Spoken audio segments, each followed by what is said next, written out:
నోరు పెద్దగా తెరవాలంటే నొప్పి వస్తుందా? ఆవలిస్తున్నప్పుడు, తినేటప్పుడు లేదా మాట్లాడేటప్పుడు దవడ దగ్గర నుంచి క్లిక్ క్లిక్ అనే శబ్దాలు వినిపిస్తున్నాయా? దీంతో చాలామంది చెవి సమస్యేమో అనుకుని చికిత్స తీసుకుంటూ ఉంటారు. కానీ అసలు సమస్య దవడ కీలులో ఉండొచ్చునని మీకు తెలుసా? మన దవడను తలకు కలిపే చిన్న కీలు అయిన టెంపరోమాండిబ్యులర్ జాయింట్లో వచ్చే సమస్యను టెంపరోమాండిబ్యులర్ జాయింట్ డిజార్డర్ లేదా టీఎంజే డిసీజ్ అంటారు. నోటిని దాదాపుగా లాక్ చేసే టీఎంజే జబ్బుకి కారణాలు, వాటికి పరిష్కార మార్గాల గురించి డాక్టర్ని అడిగి ఇప్పుడు తెలుసుకుందాం.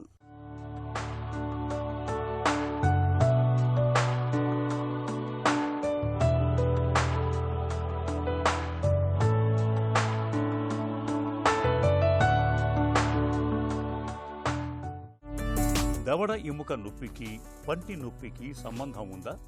దవడ నొప్పులు పండు నొప్పులు రెండు ఒకటే అని చాలామంది భావిస్తుంటారు అన్నమాట.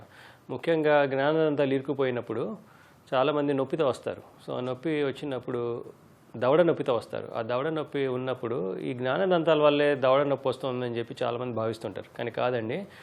దవడ అనేసరికి దాంట్లో చాలా అవయవాలు ఉంటాయి. ముఖ్యంగా ఒక దవడని బయటికి తీసినట్లయితే దాని మీద చర్మము, దానికి తగ్గట్టు ఫ్యాషియా అంటారు, ఆ ఫ్యాషియా ఉంటుంది. దాంతోపాటు మజిల్స్ ఉంటాయి, చాలా నరాలు ఉంటాయి, రక్తనాళాలు ఉంటాయి, వాటితో పాటు పళ్ళు కూడా ఉంటాయి అన్నమాట. సో ఈ అవయవాలన్నీ ఈ దవడలో ఉంటాయి కాబట్టి కేవలం పన్ను నొప్పి వల్ల ఈ దవడ నొప్పి వస్తుందా అని అనుకోవడం మాత్రం కరెక్ట్ కాదండి. టీఎంజే వ్యాధిలో ఏం జరుగుతుంది? అసలు ఈ జబ్బు ఎందుకు వస్తుంది? టెంపరోమాండిబ్యులర్ జాయింట్ అంటే మన దవడ ఆడటం కోసం, లేకపోతే మనం నవలటం కోసం, మనం మాట్లాడటం కోసం, మనం మింగటం కోసం ఉపయోగపడే ముఖ్యమైన జాయింట్ అన్నమాట. ఈ టెంపరోమాండిబ్యులర్ జాయింట్ అనేది మన శరీరంలో అత్యంత ఉపయోగపడే లేకపోతే ఉపయోగించే జాయింట్ ఇదే అవుతుందన్నమాట.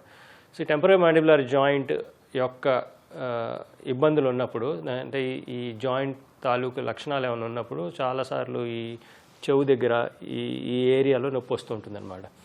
సో ఇలా నొప్పి వచ్చినప్పుడు ఈ జాయింట్ సమస్య అని గుర్తించి దానికి తగిన వైద్య విధానాలు అవలంబించడం జరుగుతూ ఉంటుంది. టీఎంజే కారణంగా దవడ ఎముక ఎలా దెబ్బతింటుంది? టెంపరోమాండిబ్యులర్ డిజార్డర్స్ అని బ్రాడ్ టర్మ్ అంటారు మరి. దాంట్లో ఎముకకు సంబంధించినవి, అలాగే సాఫ్ట్ టిష్యూస్ సంబంధించినవి అన్నమాట. సాఫ్ట్ టిష్యూస్ అంటే ఏముంటాయి అని చాలామంది అడుగుతుంటారు. సాఫ్ట్ టిష్యూస్ అంటే మజిల్స్ ఉండొచ్చు, టెండాన్స్ ఉండొచ్చు, లెగమెంట్స్ ఉండొచ్చు, అలాగే సైనోవియల్ లైనింగ్ అని ఉంటుంది అనమాట జాయింట్ చుట్టూ. ఆ లైనింగ్ అవ్వచ్చు. సో రకరకాల ఎంటిటీస్ ఉంటాయి అన్నమాట సాఫ్ట్ టిష్యూస్లో. ఈ టెంపరోమాండిబ్యులర్ డిజార్డర్స్లో ముఖ్యమైనది మన ఏంటంటే బోన్. ఈ బోన్లో రెండు బోన్స్ ఉంటాయండి. రెండు బోన్స్ కలిసి జాయింట్ ఫామ్ అవుతుంది. ఈ బోన్స్ ఎప్పుడైతే మన ఎక్స్రేలో అరిగిపోయినట్టు కనిపిస్తాయో, ఎప్పుడైతే ఆర్థరైటిస్ లాంటి లక్షణాలు ఉన్నప్పుడు ఈ ఎముకలు కరిగిపోతాయి అన్నమాట. ఈ ఎముకలు కరిగినప్పుడు మాత్రం నొప్పి రూపంలో తెలియజేయచ్చు శరీరం. అలా తెలియజేసినప్పుడు ఎక్స్రేల సహాయంతో మనం కనిపెట్టి ఈ ఆర్థరైటిస్ లక్షణాలుగా గుర్తించి వాటికి తగిన వైద్యం అందించినట్లయితే ఈ నొప్పి నుంచి విముక్తులు అవుతారండి. టీఎంజే జబ్బు తాలూకు లక్షణాలు ఎలా ఉంటాయి?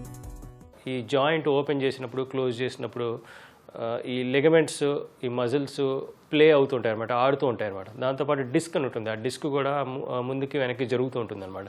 ఈ క్రమంలో కొన్నిసార్లు డిస్క్ ముందు ఉండిపోయి వెనక్కి రాకపోయినా, లేదా లేటుగా వెనక్కి వచ్చినా, లేదా ఈ లిగమెంట్స్ సాగిపోవటం వల్ల లిగమెంటల్ లాక్సిటీ అంటారనమాట. అలా లాక్సిటీ ఉన్నా కానీ ఇలా క్లిక్ సౌండ్ వస్తూ ఉంటుంది అనమాట. సో చాలాసార్లు క్లిక్స్ పెయిన్లెస్గా ఉన్నప్పుడు మనం ఏం ట్రీట్ చేయక్కర్లేదండి. బట్ క్లిక్స్ పెయిన్ఫుల్గా మారినప్పుడు మాత్రం అప్పుడు మనం ఎందువలన ఈ క్లిక్ వస్తుంది, మజిల్స్ ఎలా ఉన్నాయి, టెండన్స్ ఎలా ఉన్నాయి, లిగమెంట్స్ బాగా లాక్స్ అయిపోయినాయి, అవన్నీ ఎంఆర్ఐలో ఐడెంటిఫై చేసి అలా క్లిక్ వచ్చే వాళ్ళకి ఈ నొప్పి తగ్గించే దిశగా మనం అడుగులు వేయాల్సిన అవసరం ఉంటుంది.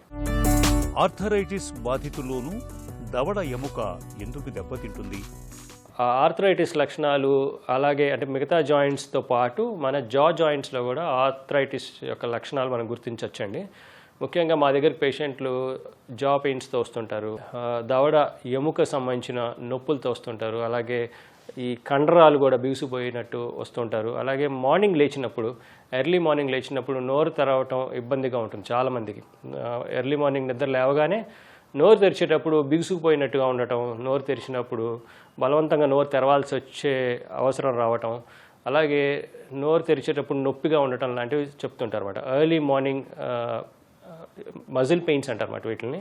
అలా ఉన్న వాళ్ళకి ఈ లక్షణాలు చెప్పే వాళ్ళకి ఈ టెంపరోమాండిబులర్ జాయింట్ డిజార్డర్ ఉన్నట్టు, అది కూడా ఆర్థరైటిస్ యొక్క లక్షణాలు ఉన్నట్టుగా మనం భావించి తగిన బ్లడ్ టెస్టులు చేయాల్సి వస్తుంది.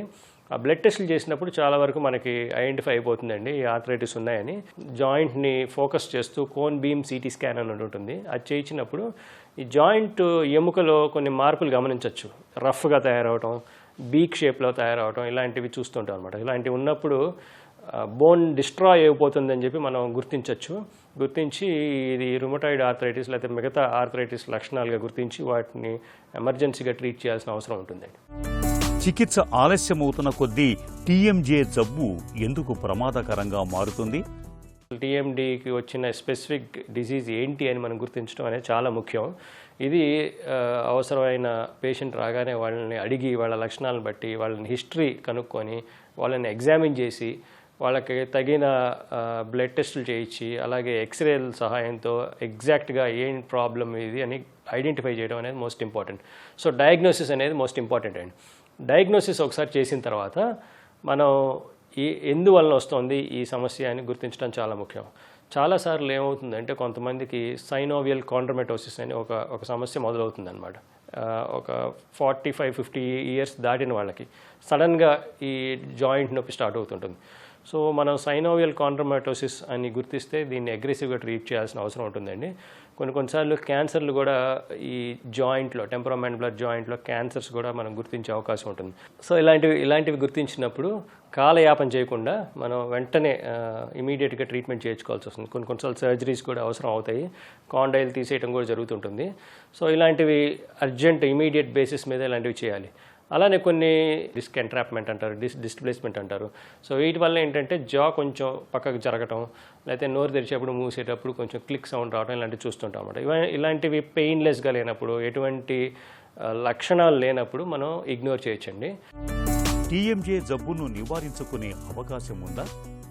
టెంపరోమాండిబులర్ జాయింట్ డిసార్డర్స్ అనేవి చాలామంది ఏంటంటే ఇది పెద్ద వ్యాధేమో, మన ప్రాణాంతకమైన వ్యాధేమో, ఇది ఉంటే మన జీవితం అంతా అతలాకుతలం అయిపోతుందేమో అని చెప్పి కంగారు పడుతుంటారు. కానీ అలాంటివి ఏం అక్కర్లేదండి. జస్ట్ ఓరోఫేషియల్ పెయిన్ స్పెషలిస్ట్ అని ఉంటారు, వీటికి ప్రత్యేకమైన స్పెషలిస్టులు. వాళ్ళని కలిసి టెంపరోమాండిబులర్ డిజార్డర్స్ సంబంధించిన మీ లక్షణాలకు సంబంధించిన డయాగ్నోసిస్ ఏంటో అనేది తెలుసుకోవడం ముఖ్యం అనమాట. అలా తెలుసుకున్న తర్వాత ట్రీట్మెంట్ అనేది ఆ డయాగ్నోసిస్ మీద ఆధారపడుతుంది. కాబట్టి చాలా శాతం టెంపరోమాండిబులర్ డిజార్డర్స్ గురించి పెద్దగా కంగారు పడాల్సిన అవసరం ఉండదు.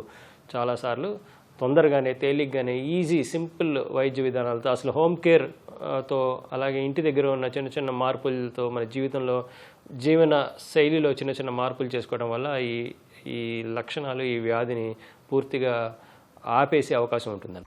దవడ ఎముకలో సమస్యలు పట్టించుకోకుండా నిర్లక్ష్యం చేస్తే అది క్రమంగా రోజువారీ జీవితంపై ప్రభావం చూపే స్థాయికి చేరుకోవచ్చు. కొన్ని సందర్భాల్లో నోరు పూర్తిగా బిగుసుకుపోవచ్చు. అయితే సరైన సమయంలో గుర్తించి తగిన చికిత్స తీసుకుంటే టీఎంజే జబ్బును చాలా వరకు నయం చేసుకోవచ్చు.